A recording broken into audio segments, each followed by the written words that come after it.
क्या आपको पता है कि पेट्रोल की एक्चुअल कीमत कितनी है और उस पर गवर्नमेंट का टैक्सेस का पार्ट कितना होता है? और मेरा ये मानना है कि इंडिया में सबको पता होना चाहिए कि पेट्रोल की कीमत का पूरा ब्रेकअप क्या है। जो 91 रुपए का पेट्रोल होता है उसमें आप 91 रुपए क्यों दे रहे हो, और 33.5 रुपए का पेट्रोल 91 रुपए कैसे बन जाता है, 91 रुपए कैसे बन जाता है, ये आपको आज पता चल जाएगा। कुछ लोगों को ये पता है बट अवेयरनेस सब में होना चाहिए। पेट्रोल का रेट डेली बेसिस पे अलग अलग होता है बट हम उसे एक एग्जाम्पल से समझते हैं जो कि है 91 रुपए पर लीटर। तो मान लो पेट्रोल का रेट आप पेट्रोल पंप पे 91 रुपए देख रहे हो, तो वो असल में 33.5 रुपए का ही पेट्रोल होता है। अगर बेस प्राइस की बात करें तो ब्रेकअप के पहले मैं आपको ये बता दूं कि ये ऊपर नीचे होते रहता है, बट मैं आपको एक एस्टिमेट दे रहा हूँ एवरेज बेसिस पे 91 रुपए पर लीटर मान के चलते हैं। तो जो ये तेल होता है उसका बेस प्राइस होता है 33.5 रुपए, इसको सिंपली बेसिक प्राइस भी कहते हैं। और उसमें ऐड होता है सेंट्रल गवर्नमेंट का टैक्स जो कि होता है ₹33 रुपए के आसपास, और उसमें फिर ऐड होता है स्टेट गवर्नमेंट का टैक्स जो कि होता है 21 रुपीज,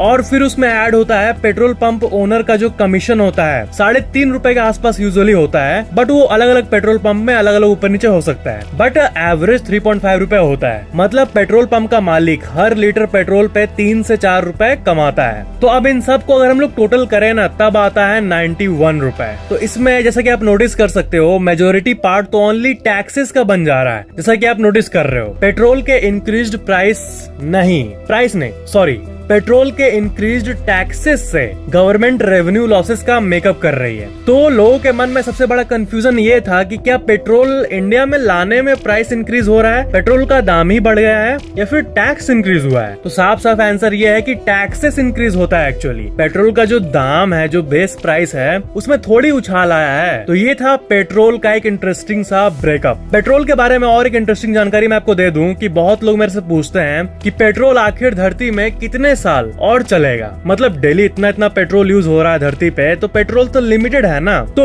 जिस रेट से ये खत्म हो रहा है उसके हिसाब से बीपी के एनुअल रिपोर्ट के हिसाब से 53 साल और चलेगा पेट्रोल रिजर्व्स। उसके बाद ऑफ कोर्स इलेक्ट्रिक व्हीकल्स आएंगे एंड अभी से ये शुरू हो गया है। 53 साल वैसे बहुत टाइम है, तब तक अभी के यंगस्टर्स तो बूढ़े हो जाएंगे, बट उसके बाद वाली जनरेशन तो इलेक्ट्रिक कार ही यूज करेगी, क्योंकि तब कम पेट्रोल होने के चलते प्राइस इतना बढ़ जाएगा। मतलब डिमांड तो वही रहेगा ना, इतनी गाड़ियां रहेगी 53 साल बाद, बट पेट्रोल का दाम बढ़ जाएगा क्योंकि वो लिमिटेड है। प्राइस इतना बढ़ जाएगा कि कोई खरीदेगा ही नहीं। तो ये थी पेट्रोल के बारे में कुछ अनोखी जानकारी। चैनल को सब्सक्राइब करके बेल आइकन जरूर ऑन कर लेना।